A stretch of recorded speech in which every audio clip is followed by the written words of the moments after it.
Assalamualaikum warahmatullahi wabarakatuh. Halo semuanya, selamat datang di podcast kami pada hari ini. Nah, sebelum podcast kita mulai, di sini saya mau memperkenalkan teman-teman saya yang akan melakukan podcast bersama kita, yaitu yang pertama ada Saya Ubaidillah. dan lalu ada Sultan Nur Faris. lalu saya sendiri sebagai moderator yaitu Mufaratul Linia. Saya Muhammad Fazika. Saya Thomas. Oke. Nah, jadi kita hari ini itu mau membahas tentang topik yang sangat menarik dan juga relevan. Nah, yaitu adalah arsitektur intelijen melalui bangunan. Nah, di sini kita akan membahas tentang apa saja sih yang mencakup dalam arsitektur intelijen.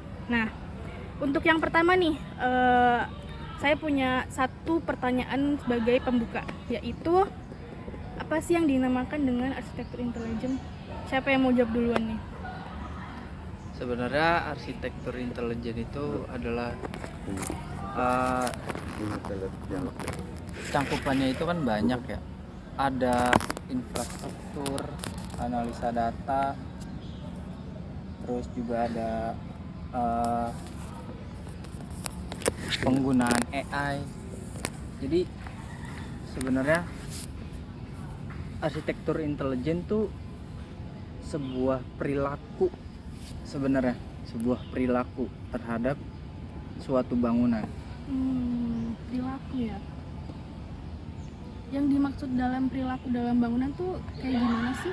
Jadi gini, contoh misal yang lagi tren sekarang itu adalah perkembangan teknologi tentang kelistrikan. Kita ambil contoh itu di sini di luar negeri itu ada yang namanya jalan pedestrian menggunakan jalan listrik menggunakan kinerja dari pejalan kaki. Oh, jadi orang jalan aja tuh udah bikin sesuatu Ya, hal yang bermanfaat ya? betul.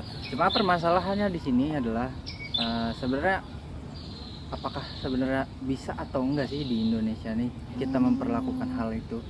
Wah, pertanyaan keren nih. Ada nggak sih dari kalian yang bisa kasih pendapat? Bisa nggak sih hal itu tuh diterapin di Indonesia menurut kalian?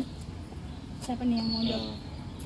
Mungkin kalau menurut saya pribadi itu bisa saja terjadi, tetapi yang pasti itu langkah pertama kita harus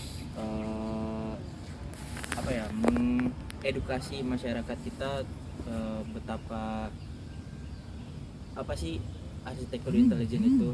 Yang pertama itu, dan yang kedua penggunaan material itu sendiri yang akan digunakan dalam pedestrian. Kan yang seperti kita tahu banyak pedestrian kita itu banyak digunakan untuk berjualan contohnya, terus juga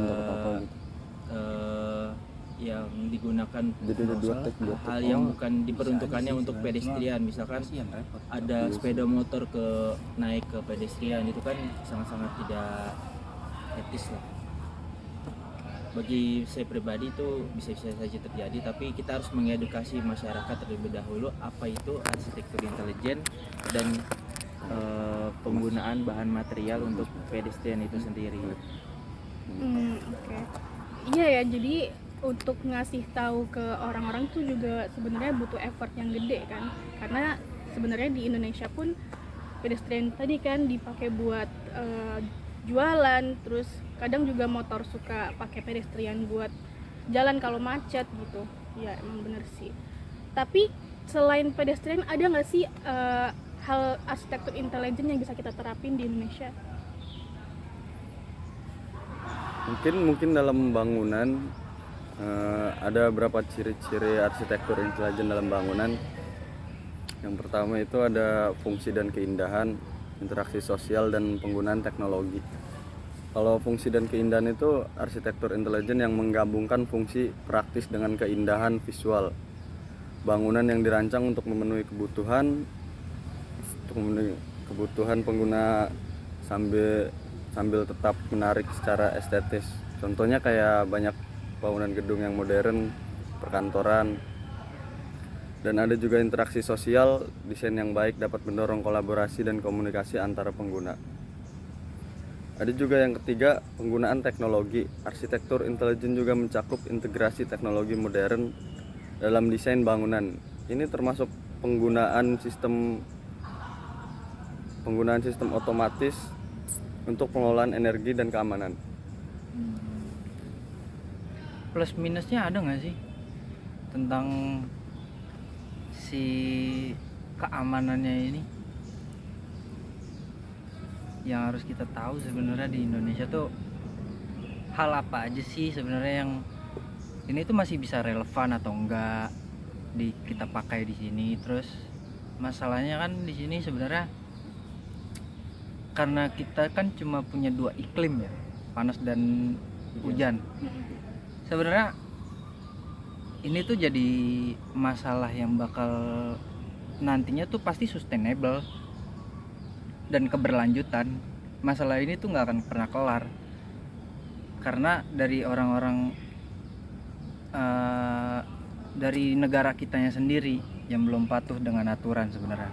Jadi kalau seandainya diterapin bisa dan enggak, kalau menurut pribadi saya ya bisa-bisa aja sih sebenarnya. Cuma permasalahannya itu bagaimana kita mensosialisasikan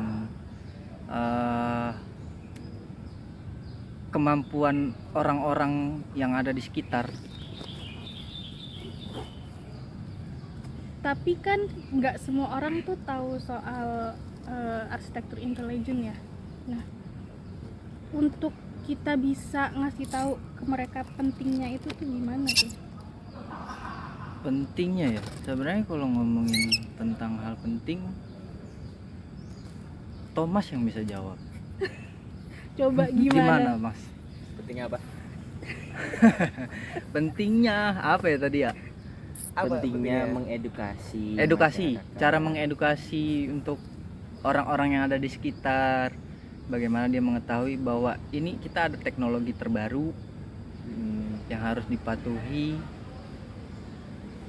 Cara penanganannya gimana? Mungkin Mas Fazika bisa jelasin kali ya.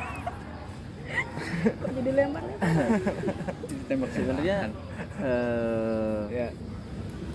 cara mengedukasinya tuh banyak sih jalannya, entah itu lewat media sosial atau kita bikin seminar. Banyaklah cara-cara yang bisa dipakai untuk kita mengedukasi ke masyarakat tuh, tetapi caranya itu yang lebih mudah dimengerti oleh masyarakat kita, yang bisa lebih mudah diserap oleh masyarakat kita betapa pentingnya teknologi itu dalam sebuah bangunan itu seperti apa, dan kita juga sebagai pembawa materi kita juga harus bisa memberikan ini loh contohnya yang sudah ada tuh begini. Mungkin dari saya seperti itu. Tambahan ya, mungkin apa yang dibilang Mas Fazika tuh benar. Banyak metode sebenarnya. Tapi bagaimana caranya untuk memperlancar sebuah metode ini sebenarnya yang agak susah. Susahnya karena kita berada di negara yang kurang patuh dengan aturan. Jadi itu jadi sebuah permasalahan yang besar di Indonesia sekarang. Mungkin kalau seandainya memang mereka udah mulai sadar dengan hal yang bisa teknologi percepat, maksudnya teknologi kan berkembang dengan pesat. Gimana mereka cara mengadaptasikannya sebenarnya? Yang jadi permasalahan di sini kitanya siap atau enggak? Kebanyakan kalau di negara kita sendiri kan banyak orang yang belum siap akan hal itu. Jadi edukasi yang utama sih menurut saya bagaimana memaksimalkannya aja dulu si teknologinya. Bagaimana cara untuk memaksimalkannya? Tapi kita dari tadi belum bahas nih sebenarnya arsitektur intelijen tuh yang kayak gimana sih kalau di luar Indonesia yang udah berkembang gitu, yang bisa jadi kayak contoh untuk Indonesia. Tom, jawab Tom. Lu Nah, udah gua nembak aja. enggak, masalahnya ini jadi podcast gue berdua nih anjing. Lanjut.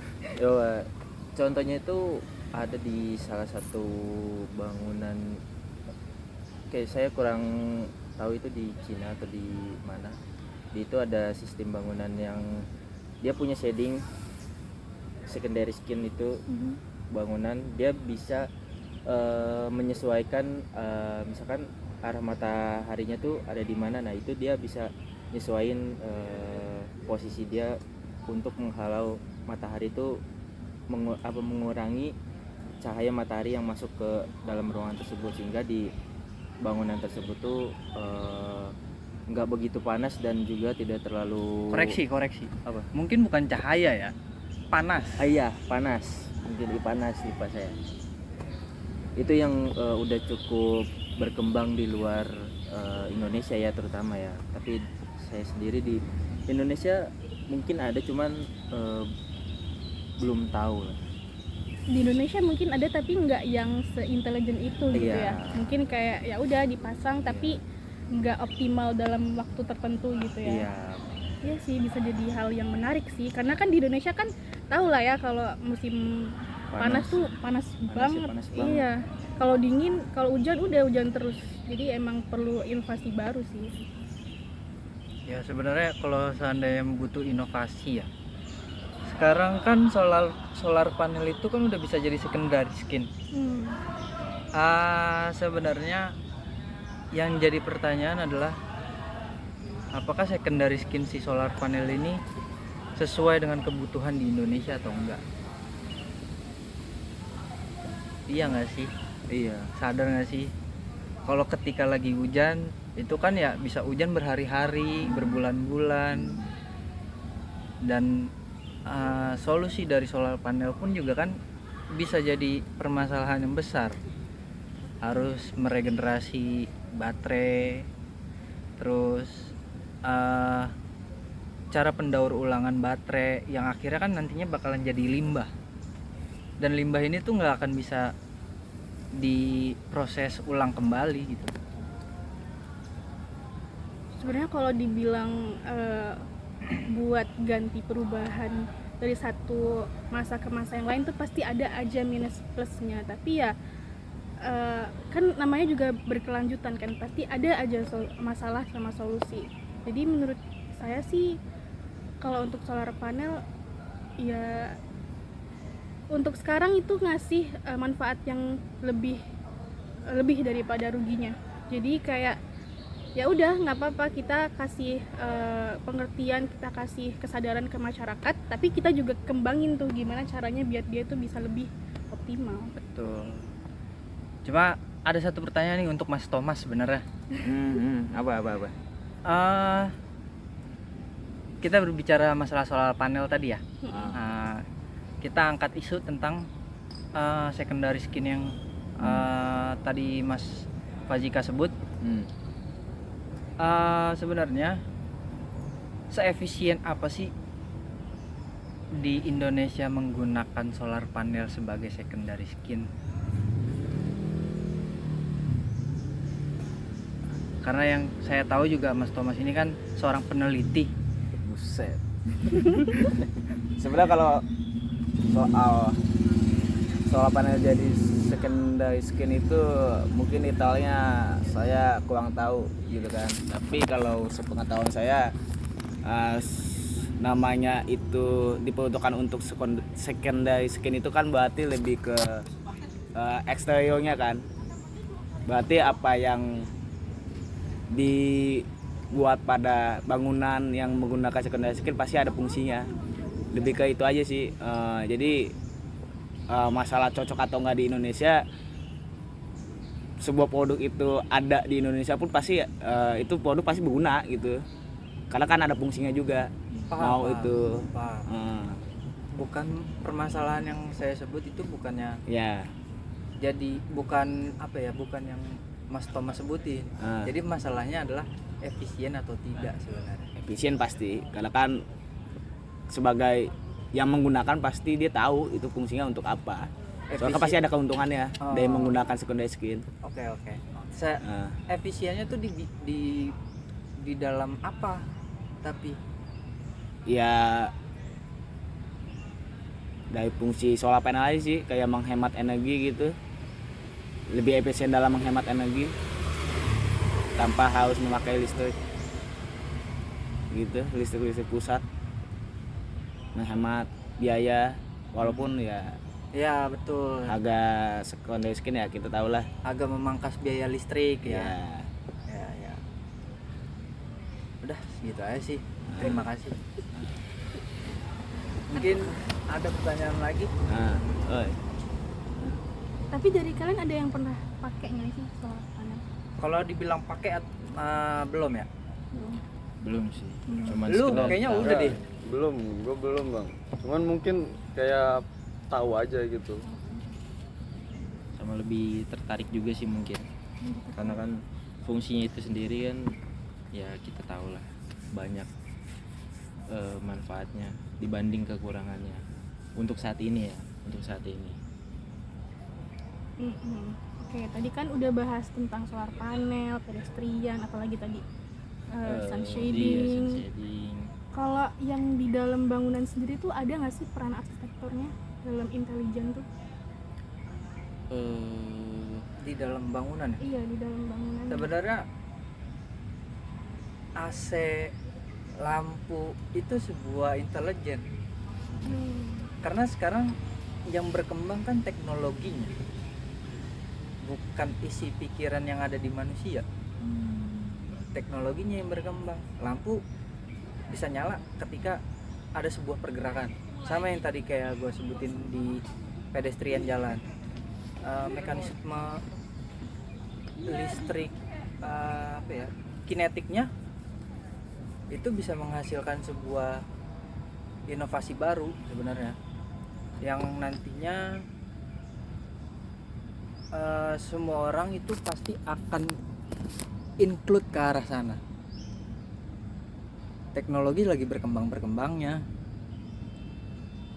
orang yang naruh saham di situ pun juga pasti akan berkembang. Tapi ada nggak sih kepikiran kalian kayak kan penggunaan AC, terus tadi penggunaan apa lagi tadi? Lampu gitu. Malah bikin bukannya menghemat energi malah jadi boros. Misalkan nih orang pakai AC 24 jam nonstop atau enggak kayak nyalain lampu siang-siang juga nyalain. Nah, ada nggak sih kayak solusi dari arsitektur intelijen buat itu tuh? Ada solusinya yang tadi gue sebutin sebenarnya. Sekarang kan udah banyak contoh ya. Lampu tuh bisa hidup ketika ada sebuah pergerakan. AC bisa hidup ketika ada suhu manusia. Oh, berarti otomatis gitu ya? Semua kan karena berpacu dengan teknologi sekarang. Pakai robot atau enggak Betul. AI. Dan sekarang pun bikin bangunan sebenarnya lebih gampang. Yang dalam artian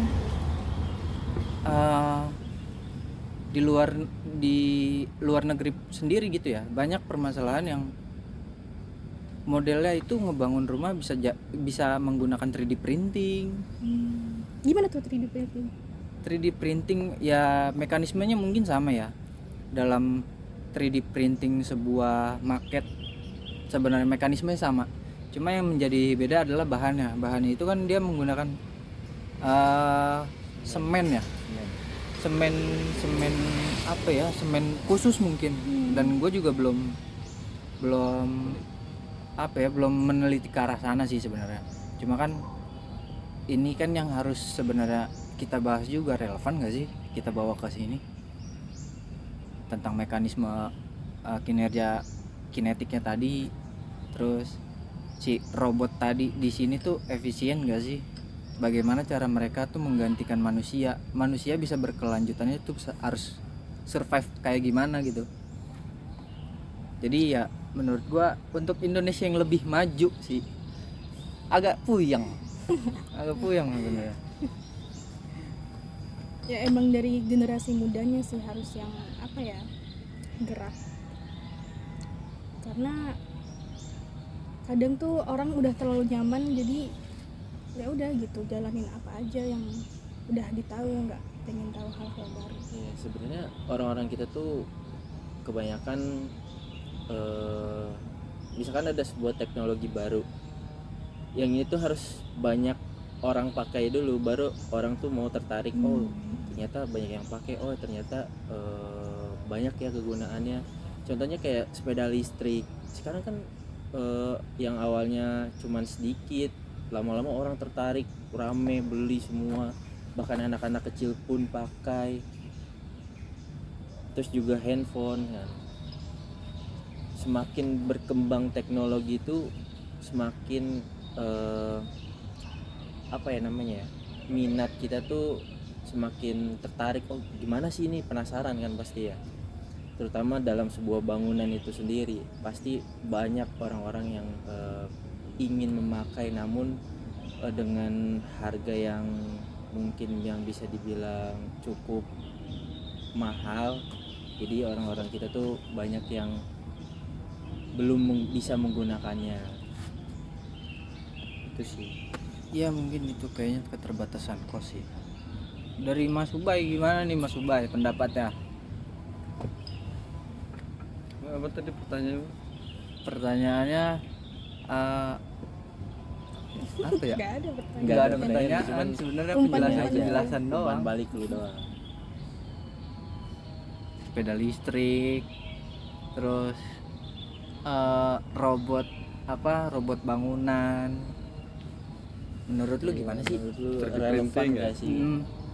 Kalau menurut gua 3D printing itu dalam era modern ini bang, teknologi mengubah berbagai aspek kehidupan manusia juga. Jadi kayak termasuk dalam industri konstruksi juga, salah satunya ya 3D printing untuk mempercepat pembangunan tersebut bang. Paham. Tapi sebenarnya kan kalau ngomongin 3D printing itu kan harus punya banyak kos ya sebenarnya, ngabisin banyak kos. Iya. Cuma yang jadi pertanyaannya kan sebenarnya di Indonesia tuh ketika Bisa banyak nggak? pengguna ya harga itu semakin turun. Karena penggunanya dikit, jadi harga tetap masih diambang batas. Iya. Tapi ya itu orang Indonesia kan pikirannya oh mahal jadi nggak usah gitu. Lebih katakan penjualan nggak sih? Iya, Iya. bener sih.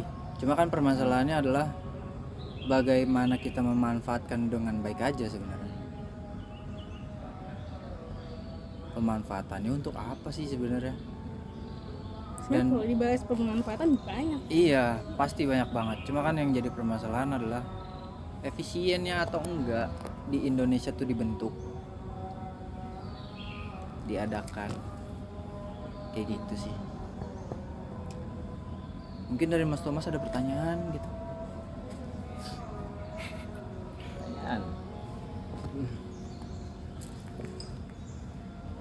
Belum sih, cuman gue sedikit menambahkan aja, cuman yang 3D printing itu ya, kita kan negara yang banyak yang bisa dibilang banyak bencana alamnya lah, terutama kan gempa kan. Kita juga harus tahu si rumah 3D printing ini tuh bisa nggak sih menahan apa namanya, ketika ada bencana alam contohnya gempa itu dia nggak langsung ambruk gitu loh. Karena bangunan biasa pun yang notabene dibangun secara manual bisa ambruk secara langsung kan gitu. Sebenarnya ya itu sih ya masih jadi sebuah pertanyaan besar sih untuk semua orang. Apakah efisien atau tidak? Makanya kan yang selalu gue sebutin di sini kan adalah seefisien apa sebenarnya, seefisien apa itu diberlakukan di sini. Terus yang tadi Mas Pajika jelasin juga sebenarnya 3D printing ini kan masih sebuah revolusi, baru revolusi, belum jadi bentuk sebuah teknologi yang diyakinkan. Dan ini sebenarnya masih riset sih kalau menurut gua ya. Cuma riset ini kan butuh apa ya, butuh beberapa kali percobaan. Mungkin kalau 3D printing untuk bangunan menurut gua itu ya paling kayak bangunan gudang yang bukan bangunan yang dipakai selama 24 jam sih. Hanya penyimpanan menurut gua. Cuma kan kasus yang di Cina yang waktu COVID juga kan itu bikin rumah sakit dalam berapa hari. Iya. Itu kan jadi sebuah intelijen sebenarnya di dalam arsitektur. Dengan kondisi kondisi negara yang lagi kacau, bagaimana cara penanggulangannya, dan arsitek pun juga harus paham gitu bagaimana cara menanggulanginya dan punya solusi sih sebenarnya. Arsitek kan sebenarnya seorang solusi gitu sih. Berapa menit nih? Iya, kok iya? Oh, Ya, jadi dari pembahasan kita tadi menarik banget ya, intelijen tuh kayak bisa mencakup segala hal di kehidupan ini gitu, dan pastinya intelijen tuh ngasih kenyamanan buat diri kita gitu. Tapi balik lagi kayak yang kita tadi sampaikan bahwa arsitektur intelijen di Indonesia tuh bener-bener yang butuh untuk dikembangin gitu. Mungkin kalau kita bahas semuanya ini nggak bakal selesai sih, pasti panjang banget gitu. panjang. Nah dari mungkin saya kasih kesimpulannya aja ya untuk yang sekarang. Jadi yang dari kita bahas tadi, misalkan dari 3D printing, dari pedestrian, dari sun shading, itu tuh sebenarnya terjadi karena adanya suatu masalah gitu. Nah karena ada masalah ini, kita tuh untuk bisa menciptakan solusi-solusi yang keren, canggih gitu, tergantung dan mengikuti teknologi sekarang gitu. Tapi mungkin kalau untuk sekarang itu cukup ya. Mungkin tapi ada tambahan guys dari kalian atau enggak? Atau udah aja? Tambahan. Kayak kesimpulannya tuh apa sih arsitektur intelijen tuh? Arsitektur intelijen sebenarnya sama sebuah sistem sih. Sistem sih. Pada intinya intelijen adalah sistem yang dimana nantinya kita akan berkolaborasi. Mungkin bisa disebut kolaborasi kali ya. Berkolaborasi, entah ya, sistem ini kan apa ya, banyak jangkauan. Bisa jadi musuh, bisa jadi kita berkolaborasi dengan mereka. Tapi yang jadi permasalahannya bagaimana kita menempatkannya sih.